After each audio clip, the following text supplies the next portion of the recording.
નમસ્કાર મિત્રો, આજે આપણે જવાહર નવોદય 2024 તારીખે લેવાય છે એનું જે પેપર સોલ્યુશન છે એની ઉપર જો નજર નાખીએ તો પેપર તો સોલ્યુશન કરેલું જ છે, એમ છતાં આપણે પ્રશ્નો વાઇઝ જોતા જઈએ વિભાગ વાઇઝ. તો એમનો જે પહેલો પ્રશ્ન છે એમાં પહેલા પ્રશ્નનો ઉત્તર આવશે ડી, બીજા પ્રશ્નમાં આવશે સી, ત્રીજા પ્રશ્નમાં આવશે ડી અને ચોથા પ્રશ્નમાં આવશે બી.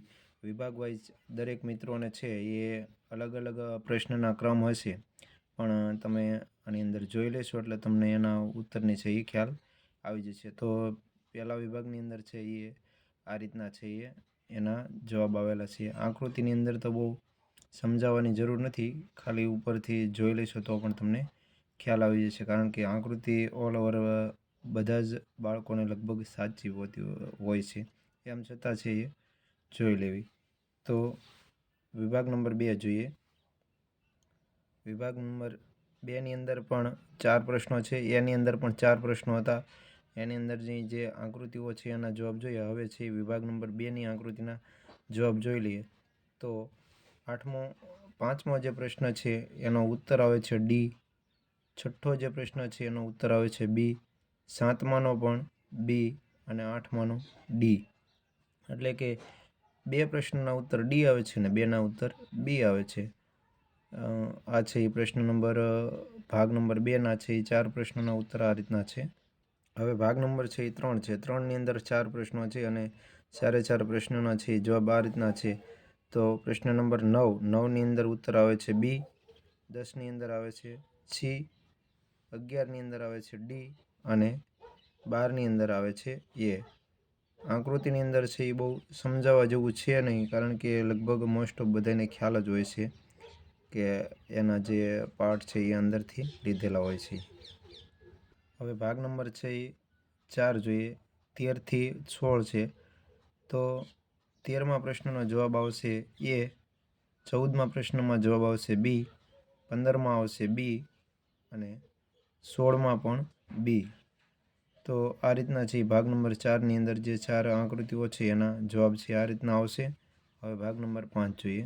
ભાગ નંબર 5ની અંદર 4 પ્રશ્નો છે અને 4 એટલે કે 17થી 20 પ્રશ્નોના ઉત્તર છે આ રીતના છે.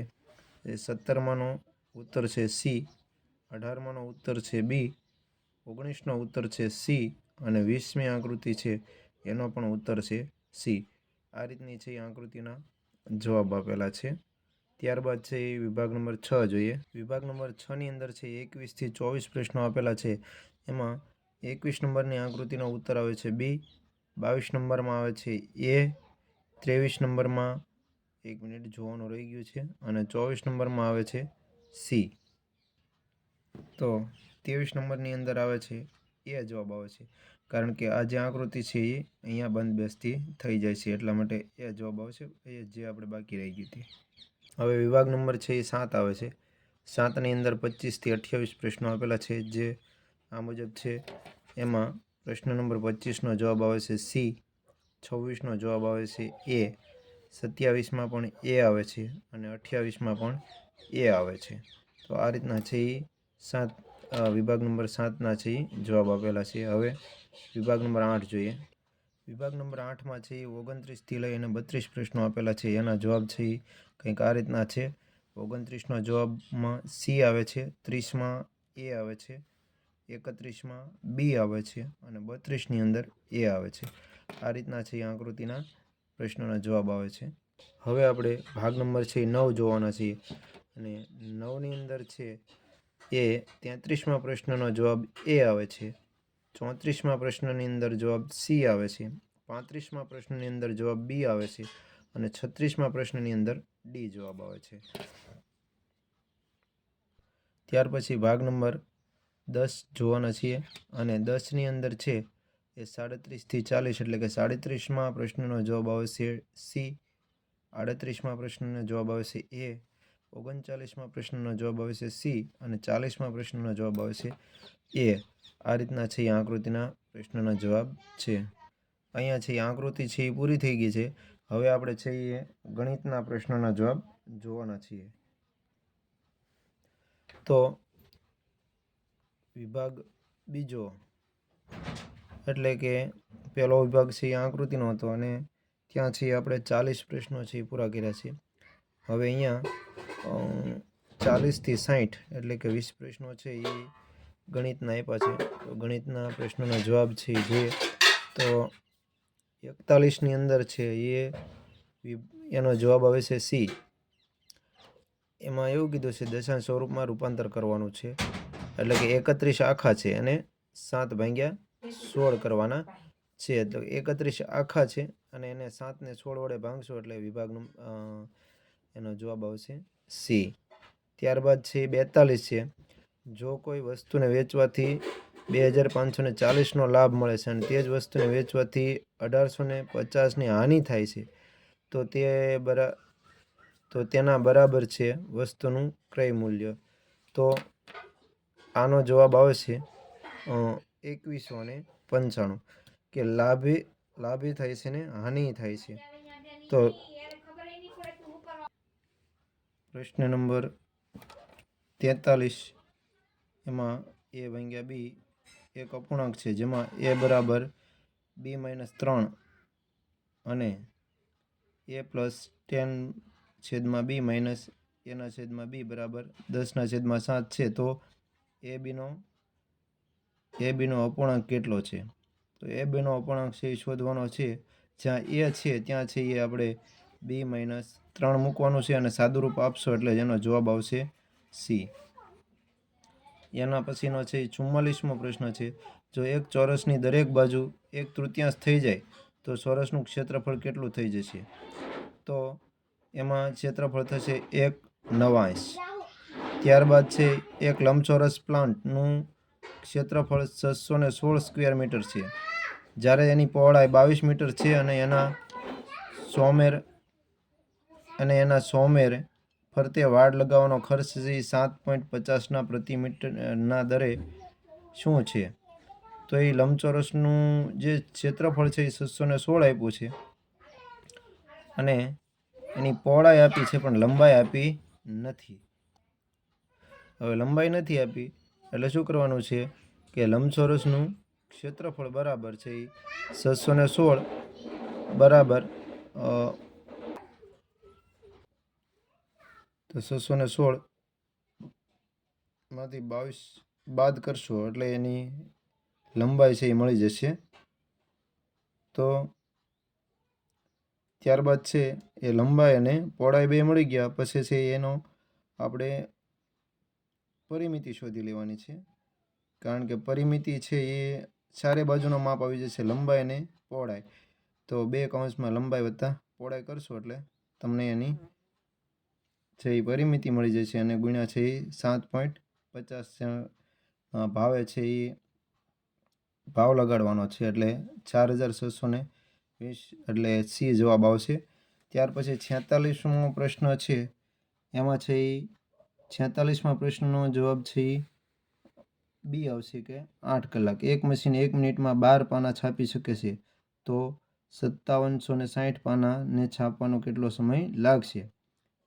તો 1 મિનિટમાં 12 તો 5760માં કેટલા એટલે ત્રિરાશિ મૂકશો એટલે 8 કલાકનો જવાબ આવશે. ત્યારબાદ છે એ 47મો પ્રશ્ન છે. એની અંદર છે એ આપણે આપેલ આકૃતિમાં ખૂણો AOB તથા ખૂણો BOC તથા ખૂણો COD તથા ખૂણો DOE કોણનો માપ ક્રમશઃ છે. તો આની અંદર છે એ ક્રમશઃ છે એ કયા માપ આવશે એ જોવાના છે. જો ચારે બાજુનું આપણે આખું લઈએ તો 360 થાય. હવે 360ની અંદર આ એક બાજુ છે એ 100 આપી દીધી છે એટલે કે 100 બાદ કરશો એટલે 260. બાકીના માપ છે એ આપ્યા નથી એટલે કે એકનું x આપ્યું છે, 2x આપ્યું છે, 4x આપ્યું છે ને 6x આપ્યું છે. તો xની કિંમત શોધશું તો 260 બરાબર 6 ને 4 10 ને 2 12 ને 1 13. તો 260 બરાબર તમે 13x કરશો તો 260 ભાગ્યા 13 બરાબર xની કિંમત 20 આવશે. બરાબર અહીંયા 20 આવશે એને ગુણ્યા 2 એટલે 20 ગુણ્યા 2 એટલે 40 અને 4 એટલે 80 એટલે ઓપ્શન નંબર પહેલો છે એ અહીંયા કરેલો જ છે ટીક, એટલે આ રીતનો છે આવશે. ત્યારબાદ છે 48મો છે એ જો બે કોણનો યોગ એક દીર્ઘકોણ છે તો નીચે આપેલ જવાબમાંથી શું સંભવ નથી? તો એક કાટખૂણો અને એક લઘુકોણો બની શકે, એક દીર્ઘકોણ અને એક લઘુકોણ પણ બની શકે, અને બે લઘુકોણ પણ થઈ શકે. પણ ઓપ્શન નંબર ડી આવે છે, બે સમકોણ બની શકે નહીં. ત્યારબાદ એક સંખ્યાના આંકડાનો સરવાળો તેમજ તે સંખ્યાની બાદબાકી કરતાં મળતી સંખ્યા હંમેશા કઈ સંખ્યાથી વિભાજિત થઈ શકે? 9, કારણ કે 9ની ચાવી છે એ તમને આવડતી હશે તો તમને ખ્યાલ હશે, બરાબર. તો એમાં છે એ જવાબ આવશે ડી. ત્યારબાદ છે એ આગળના જવાબ જોઈએ.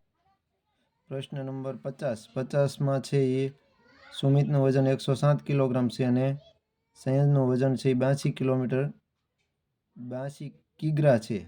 બંનેના વજનના નજીકના નિકટતમ દશકનું અંતર શું છે? તો એમાં એ આવશે 30 કિગ્રા. ત્યારબાદ 51માં પ્રશ્નમાં છે જવાબ એ આવશે. પછી 52માં પ્રશ્ન છે. 52માં પ્રશ્નમાં પણ એમાં પણ ગણતરીની જરૂર લાગતી નથી, એમાં પણ સી જવાબ આવશે. 53માં છે 30 કિગ્રા મીઠાઈથી 2/3 કિગ્રા વજનના કેટલા મીઠાઈના પેકેટ બનાવી શકાય? તો 30 કિલો મીઠાઈ છે અને એમાંથી છે એ 2/3 એટલે કે 30/2 કરશો એટલે અંશ છેદનો છેદ છે એ અંશમાં આવ્યો જાય એટલે 30 ગુણ્યા 3 એટલે 90, 90/2 એટલે 45, એટલે કે એમાં ડી જવાબ આવશે. ત્યારબાદ 54માં પ્રશ્નનો છે એ જવાબ આવશે. એમાં સીધી ગણતરી જ છે, એનો જવાબ છે એ આવશે. ત્યારબાદ 55મો પ્રશ્ન જોઈએ તો એમાં જો આપણે 1થી 100 સુધીની બધી સંખ્યાને લખીએ તો 9 કેટલી વખત આવે?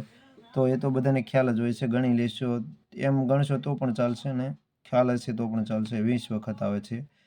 પછી એક વર્ગની પરિઘ એક લંબચોરસની સમાન છે. જો લંબાઈ 17 મીટર તો પહોળાઈ 11 મીટર છે તો આ વર્ગનું ક્ષેત્રફળ. લંબાઈ અને પહોળાઈ બે આપ્યું છે તો લંબાઈ ગુણ્યા પહોળાઈ એટલે કે સી જવાબ આવશે. 3 અંકોની મોટામાં મોટી સંખ્યા તથા 3 અંકોની નાનામાં નાની સંખ્યા જે અંક 9, 6 અને 0થી બને છે તો તેનો ગુણાકાર, એટલે કે 960 મોટામાં મોટી સંખ્યા બનશે અને 609 નાનામાં નાની સંખ્યા બનશે. આ બંનેનો છે એ ગુણાકાર કરશો એટલે જવાબ સી આવશે. ત્યારબાદ છે 58મો પ્રશ્ન છે. એકમ, દશક, 100, 1000, 10,000, 30,009ની કિંમત એટલી જ છે જેટલી કે જવાબ સી, એટલે કે 3, 10,000થી 9 એકમની. તો એમાં જવાબ સી આવશે. ત્યારબાદ છે 59મો પ્રશ્ન છે. એનો ગુણાકાર છે તો છેદ બધા સરખા છે, આ બંનેનો ગુણાકાર માઇનસ આ બંનેનો ગુણાકાર કરશો એટલે જવાબ બી આવશે. ત્યારબાદ છે એ પ્રશ્ન નંબર 60નો છે એ જવાબ છે એ ખરીદ કિંમત છે એ 100 રૂપિયા છે. 3 પુસ્તકોને અને 275માં વેચે છે તો તેનો લાભ અથવા હાનિ, એટલે કે 100 રૂપિયાવાળી 3 એટલે 300 રૂપિયાની પુસ્તક થઈ અને 275 તો હાનિ જ થવાની છે એટલે 25 રૂપિયાની હાનિ, એટલે કે જવાબ ડી આવશે. ત્યારબાદ હવે છે એ ગુજરાતીના પ્રશ્નો જોઈ લઈએ. ગુજરાતીમાં જોઈએ 61મો પ્રશ્ન છે. એમાં વિનમ્રતા એક મહાન ગુણ છે, એમાં એ આવશે. વિનમ્રતાનો અભિપ્રાય છે વિનયશીલ હોવું, એટલે એમાં બી આવશે. 63માં વિનમ્ર વ્યક્તિ બીજાઓના અનુભવથી શીખે છે, એટલે કે એમાં એ આવશે. 64માં છે એ અભિમાની કોનો સમાનાર્થી છે? તો ઘમંડી એનો સમાનાર્થી ઘમંડી, એટલે કે ડી આવશે. 65માં પ્રશ્નમાં છે એ સી આવશે, અનુકૂળ. ત્યારબાદ બીજો ફકરો જોઈએ તો બીજા ફકરાની અંદર છે ફકરા ડીની અંદર છે એના જવાબ જોઈએ તો 66નો પહેલો જવાબ છે માનસિક સ્વાસ્થ્ય. લાંબા સમય સુધી સતત ટીવી જોવાથી આપણે માનસિક સ્વાસ્થ્ય પ્રભાવિત નથી થતા. ત્યારબાદ 67માં છે એ મન આવશે, એટલે કે એ આવશે. 68માં છે સી આવશે અને 69માં સી આવશે ધીમે, અને 70માં એ આવશે નુકસાનદાયક. ત્યારબાદનો ફકરો જોઈએ તો 71થી 75, એટલે કે 71માં પ્રશ્નની અંદર એ જવાબ આવશે. 72ની અંદર સી જવાબ આવશે, 73ની અંદર બી આવશે, 74ની અંદર ડી આવશે અને 75ની અંદર સી આવશે. ત્યારબાદ છેલ્લો ફકરો જોઈ લઈએ તો છેલ્લા ફકરાની અંદર છે 76માં પ્રશ્નનો છે એ ડી જવાબ આવશે, 77માં બી આવશે, 78ની અંદર સી આવશે, 79ની અંદર એ આવશે અને 80ની અંદર છે એ આવશે. તો આ રીતનું છે એ ખૂબ છે એ ઝડપથી છે એ જેમ બને એમ છે એ ઝડપ રાખી છે આપણે આની અંદર ખાલી જવાબ આપવાનો પ્રયત્ન કર્યો છે. અને જો કોઈ જવાબ ખોટા હોય તો કોમેન્ટ કરજો કે તો જોઈ લઈશું ફરી વખત. થોડું જલ્દીમાં છે એ સોલ્વ કર્યું હતું. Thank you.